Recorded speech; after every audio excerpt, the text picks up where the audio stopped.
Idea আছে আচ্ছা নাকি। তো উনি বলেছিল ঠিক আছে, কিন্তু উনি আমাকে যে মেডিসিন দিয়েছে আমি একটু মেডিসিন নিয়ে ঘাটাঘাটি করেছি।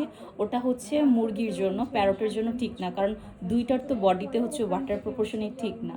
এই জন্য আমি হচ্ছে এবার একটু ঘাটাঘাটি করে এসেছি যে এটা যে কি চ্যাট বার্ড জিপিটি বলছে? মুরগি হ্যাঁ, যে এই এরিয়ার মানে আমার চ্যাট বাসার জিপিটি বলে কাছাকাছি। অনেক কিছুই, কিন্তু সেটা হলো কি মানে বুকিশ জিনিসগুলো তার ওখানে বেশি, কারণ সে তো জি, রেফারেন্স নেয় বিভিন্ন এই এবারে রেফারেন্স বইগুলো থেকে বিভিন্ন নেয় বা মিডিয়া অনলাইন থেকে। মিডিয়া থেকে নেয়।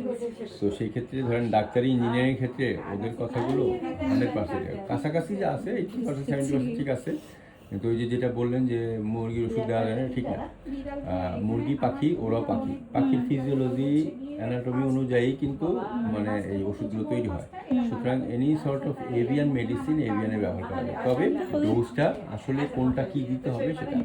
আবার এভিয়ানে আপনার হিউম্যান মেডিসিনও ব্যবহার করা যায় যদি সেই ওষুধটা ওর জন্য রেকমেন্ডেশন থাকে, কারণ হিউম্যান মেডিসিনগুলো অনেক পিউরিফাইড থাকে, মানে ওদের বুঝছেন বডি এনিম্যাল গ্রেড ফাংশন না, আর হিউম্যান আমাদের গ্রেড ফাংশন তো সেম না। সেম না, কিন্তু বিষয়টা হলো কোনটা দেওয়া যাবে কোনটা দেওয়া যাবে না, এটা একটা বড় বিষয়, বুঝছেন। যে ধরেন মনে করেন যেমন র্যাবিটে আপনি যদি অ্যামোক্সিসিলিন দেন এটা হলো ওদের বিষ, মরে যাবে। বেড়ালে আপনি প্যারাসিটামল দেন মরে যাবে। এবং পাখির ক্ষেত্রেও বেশ কিছু ওষুধ আছে যেগুলো দেওয়া যায় না, সুতরাং যেগুলো দেওয়া যায় না সেগুলো দেওয়া যাবে না, এগুলো বিষয়।